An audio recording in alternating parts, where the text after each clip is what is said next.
आज गोल्ड में एक एसएल था और ये एक बहुत अच्छा ट्रेड था। इसके पीछे का लॉजिक समझते हैं। और ये एक रिट्रेसमेंट ट्रेड था, हालांकि थोड़ा रिस्की ट्रेड था, बट इसको अगर हमें फिर से भी मिलता है ये वाला ट्रेड, हम बार बार इसको ले सकते हैं। चले समझते हैं इसके पीछे का लॉजिक क्या था और ये क्यों बहुत अच्छा ट्रेड है। अगर हम देखेंगे, ये वाला थोड़ा सा हमें हटाने के लिए आया था, हमें हटा के फिर से प्राइस नीचे जा रहे हैं, तो हमारा आइडिया तो करेक्ट है, बट देखते हैं इसका लॉजिक।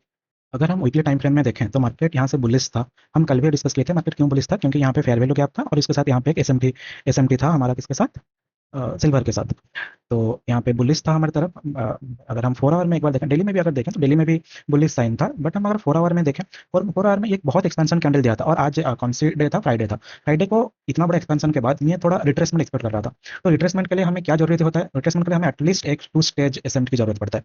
तो अगर हम यहाँ पे देखें तो 4 आवर में हमें क्या दिख रहा है, 4 आवर में यहाँ पे एक एसएमटी दिख रहा है, यूरो एक्सयू यूरो गोल्ड यूरो के साथ। हम अगर देखें यहाँ पे एक एसएमटी बना है। मैं इस बार अगर ये कैंडल को मैं कट करता हूँ, तो 4 आवर में ये पहले एक लॉन्ग रेंज एसएमटी दिया था गोल्ड यूरो के साथ।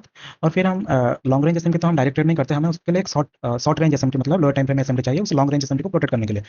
तो अगर 30 मिनट में हम जाएँ, ये वाला एसएमटी यहाँ पे फॉर्म हुआ था, 30 मिनट एसएमटी। और थोड़ा सा अगर हम फास्ट फॉरवर्ड, एक मिनट में फास्ट फॉरवर्ड करूँ, तो हम देख रहे हैं यहाँ पे सिल्वर के साथ एक शॉर्ट रेंज एसएमटी बना रहा है। कैसे, अगर हम देखें यहाँ पे ये वाला एसएमटी था और सिल्वर गोल्ड में ये एसएमटी था।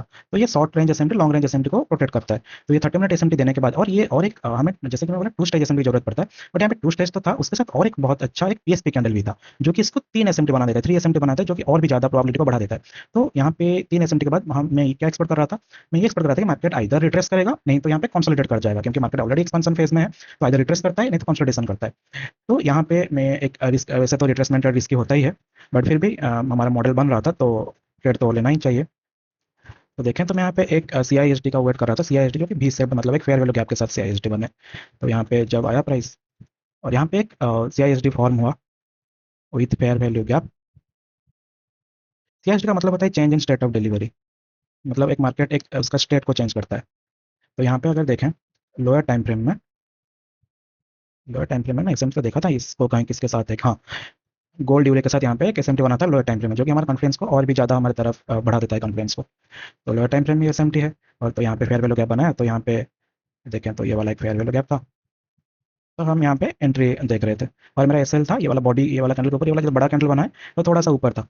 और मैं एटलीस्ट यहाँ से 1 to 2 आवर एक्सपेक्ट कर रहा था, क्योंकि रिट्रेसमेंट रेट था, तो जितना जल्दी एग्जिट करें उतना बेटर है।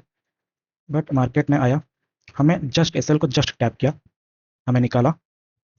अभी मार्केट धीरे धीरे करके कंसोलिडेट कर रहा है और हमारे तरफ भी जा भी रहा है।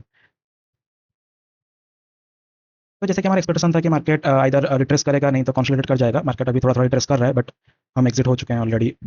तो इट्स ओके। ये वाला एंट्री अगर हमें फिर से मिल जाए, तब भी हम फिर से इस सेटअप को 1000 बार लेंगे।